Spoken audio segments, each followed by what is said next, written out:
Hoje a gente vai falar de um império africano que tinha o pacote completo: sangue, poder, escravidão e feminismo de facão. Sim, senhoras e senhores, as lendárias Amazonas do Daomé. Mas segura o hype, porque se você acha que elas eram um símbolo puro de empoderamento feminino, talvez você também ache que Game of Thrones é um manual de boa governança. Mas antes de começar, já deixa o like, se inscreve no canal e ativa o sininho. Bem-vindo ao Reino do Daomé, o lugar onde igualdade de gênero significava que tanto homens quanto mulheres podiam cortar cabeças com a mesma eficiência.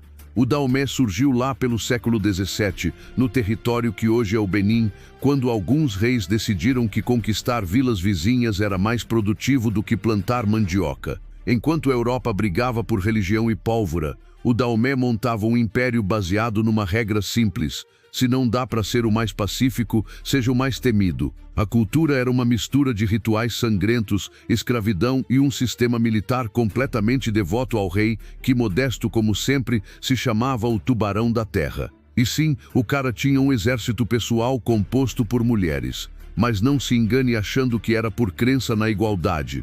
Era por pura conveniência. Essas mulheres, conhecidas como Mino, ou nossas mães, começaram como guarda pessoal do rei. E sabe de onde vinham? De onde o próprio sistema do Daomé as tirava.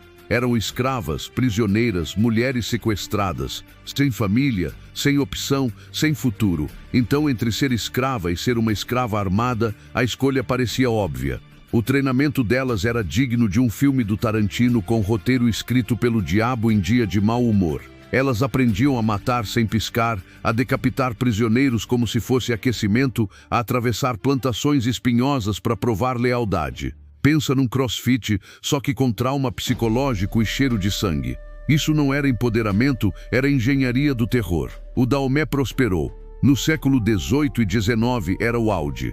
As guerreiras viraram símbolo do poder do império, desfiles, decapitações públicas, guerras de expansão, tudo muito civilizado, claro. Mas sabe o que sustentava esse império? O comércio de escravos. O Daomé capturava povos vizinhos e vendia para os traficantes europeus. Enquanto o rei discursava sobre coragem e glória, navios britânicos e portugueses enchiam seus porões de gente acorrentada.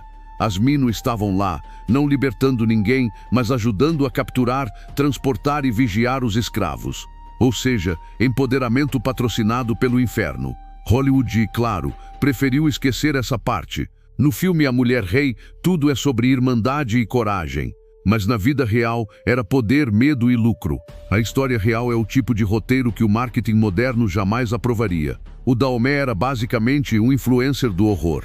Vendia escravos, fazia sacrifícios humanos e ainda se dizia guardião da tradição. Um império com branding e identidade visual baseada em sangue. E se você acha que isso soa exagerado, lembra que eles faziam oferendas humanas ao rei para garantir boa colheita. Tipo uma ceia de Natal, só que com decapitação e música tribal. E o mais curioso, muitos europeus viam o Daomé como exótico.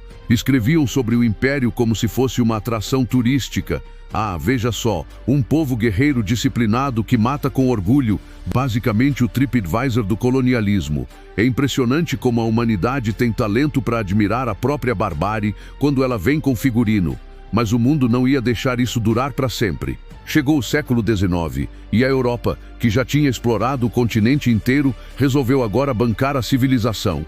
Quando os franceses chegaram, o rei do Daomé acreditou que podia vencê-los com suas guerreiras. Spoiler, não deu bom. As Mino lutaram com brutalidade, mas não dá para brigar com canhão usando facão. Elas caíram uma a uma, lutando até o fim, porque no Daomé não existia aposentadoria. O contrato era até a morte. A França venceu, o império ruiu e o que sobrou virou lenda. Uma lenda romantizada por quem nunca sentiu o cheiro de pólvora nem o peso de uma cabeça decapitada. Hoje, chamam essas mulheres de símbolos de resistência, mas talvez o termo mais honesto fosse vítimas e cúmplices de um sistema que comia gente viva. E o mais irônico, o mesmo Ocidente que comprava os escravos agora vende filmes exaltando quem os caçava. É a indústria da hipocrisia em looping infinito. E é aqui que vem o incômodo. A história adora maquiagem. Ela pega monstros e pinta com batom de empoderamento. transforma o Daomé num conto de heroísmo e esquece que por trás de cada guerreira havia o eco de milhares de escravos acorrentados. A moral aqui não é sobre feminismo nem masculinidade, é sobre poder.